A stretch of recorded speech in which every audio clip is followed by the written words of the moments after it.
Welcome back to Take Care Time, the tales and exhales of caregivers. I'm your host, Beverly Nance, and this is episode 4 of our series, The Bridge Center, a deep dive into adult day programs and the families who rely on them. Last time, we uncovered a painful truth. A new hire at the Bridge Center, a young and untrained staffer named Jamie Peterson, was not just unqualified, but her lack of understanding put participants like JoJo at risk. Rosa trusted the program, and that trust was shaken. But Rosa did what so many caregivers must do. She paid attention, and she asked questions, and she spoke up. Her advocacy led to change. Jamie was removed. But even when a problem is resolved, the aftershocks linger. Today's episode is about those aftershocks. What happens after the red flag? How do you rebuild trust? How does a family move forward once the very place they hoped would bring stability has caused doubt? And how do you teach a system to listen before a crisis happens? This is episode 4, After the Shakeup.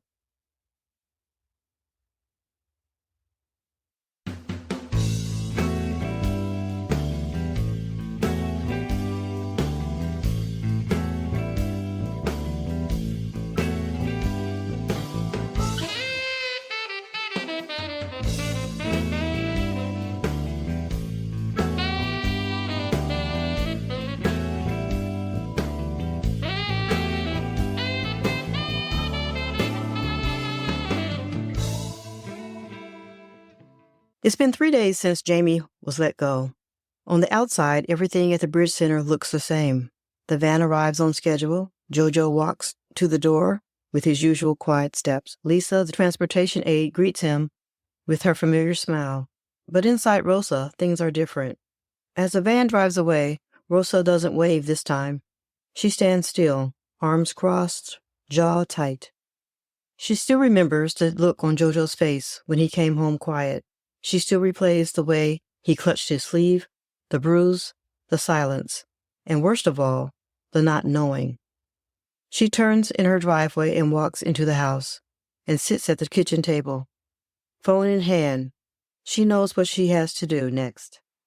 Later that day, Rosa arrives at the Bridge Center, not as a drop-off parent, but as an advocate. She's there to meet with the program director, Miss Gillis. The two sit across from each other in the director's office, a cheerful room with bulletin boards covered in laminated calendars and activity snapshots. I appreciate you meeting with me, Rosa begins. Her tone is measured but firm. I need to understand what kind of accountability exists here, how Jamie was hired, what kind of training she had, and what's changing now. Miss Gillis nods. Rosa, I want you to know that this wasn't taken lightly. Jamie was removed. We're reviewing our onboarding practices. But Rosa presses further. That's not enough. How are staff being trained for people like JoJo? What's the ratio of trained versus new staff? What happens the next time someone slips through? It's not an angry confrontation. It's something more powerful. A caregiver demanding clarity. Miss Gillis concedes that funding limits the type of training they can offer. We rely on state Medicaid reimbursement. It's not much. We do the best we can. Rosa doesn't flinch. Doing the best shouldn't mean doing the minimum. The meeting ends with Miss Gillis promising to arrange additional staff development and a plan to involve parents in shaping future trainings. Back in the group room, JoJo senses the change in energy. Daniel is back as his consistent staff member, and the atmosphere is more predictable again. Predictability is everything for JoJo. It's how he makes sense of the world. But even with Jamie gone, something lingers. JoJo is cautious. He walks slower. He clutches his hoodie tighter. He doesn't hum as often. Daniel notices. During a quiet hour, he sits beside JoJo in the music room, playing a familiar tune from the Bluetooth speaker, something from JoJo's preferred playlist. JoJo looks toward the speaker, then at Daniel. Just for a moment, he rocks back and forth, quietly, gently. Progress. That day, Daniel writes in JoJo's notes, responded to music calmer today, still hesitant in transitions. Healing takes time, but it begins with feeling safe again. At home, George Sr. returns from a long haul. He's tired, but he's been following everything. Rosa kept him updated during the Jamie ordeal. But now he wants to take more responsibility. One evening after dinner, he says, "I want to go with you next time, to the center. I want to see for myself." Rosa is surprised. "You've never gone before." "I know," he says, "but I should have. I want to understand what JoJo's days are like."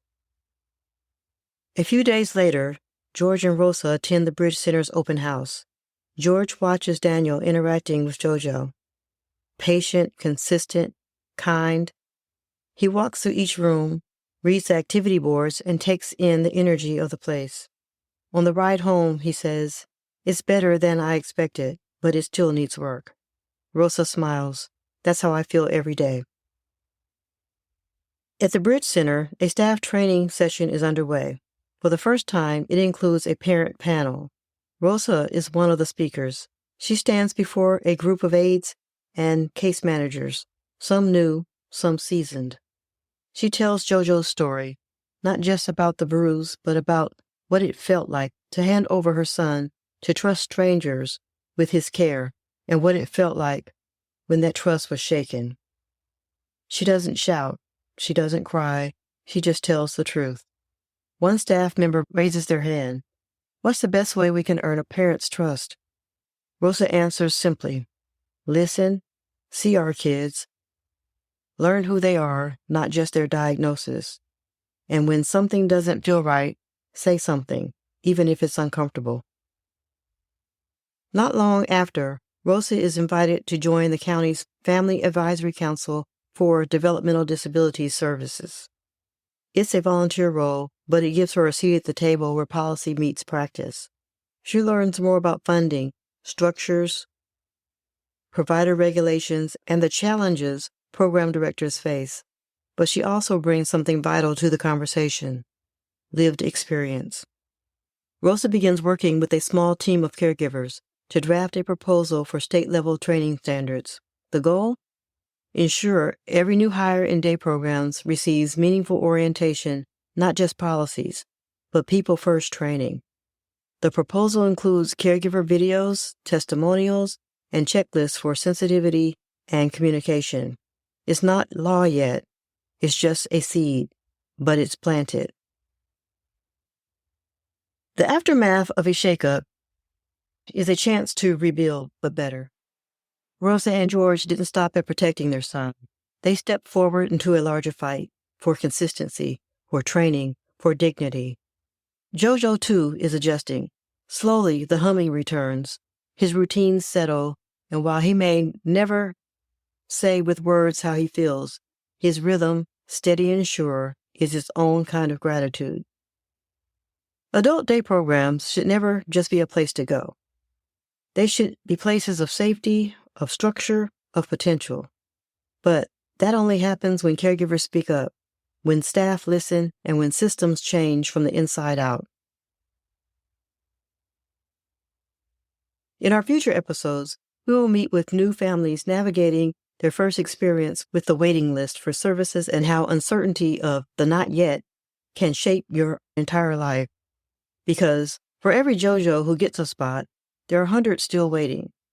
If you've ever faced a broken system, we want to hear from you. Reach out at podcasts@takecaretime.com. And remember, there is power in your voice, there is strength in your advocacy, and there is always time to care. Thank you for listening. If you are a parent or caregiver beginning to search for an adult day program, there are a few essential things to look for and questions to ask to help ensure your loved one is entering a safe, supportive, and enriching environment. Observe staff interactions. Do staff members treat participants with respect and patience? Are they engaged, attentive, and calm? Your loved one will spend many hours with these individuals. Watch how they interact. Ask about training. What kind of training do new staff receive? Is it ongoing? Ask specifically about training for communication, behavior support, family, and safety procedures. Check the staff to participant ratios. The lower the ratio, the more personalized care your loved one will receive. Make sure staffing is adequate, especially for participants with high needs. Request a copy of the daily schedule. A quality program offers structure and variety, things like music, movement, arts, and life skills, not just television or idle time. Tour all areas of the facility. Look beyond the main room. Visit restrooms, quiet spaces, outdoor areas. Are they safe? Are they clean? And sensory friendly? Understand the use of individualized service plans. ISPs should guide your loved one's day. Ask how staff implement these plans and how often they are updated. Ask how concerns are handled. What's the process if you raise an issue? Is there an open line of communication with leadership? Listen to your gut. If something doesn't feel right, don't ignore it. You are the expert on your loved one. Trust your instincts. Choosing a day program is one of the most important decisions you'll ever make as a caregiver. Take your time, ask hard questions, and stay involved, because your voice, just like Rosa's, is a powerful tool for change. To make things easier, we've created a printable day program evaluation checklist. You can take this checklist with you on your tours. It includes all the questions and observations shared in this episode, designed to help you make informed decisions with confidence. Download your free checklist at takecaretime.com/checklist. Take it with you, print copies for other families, and use it as your guide while navigating the search for the right day program.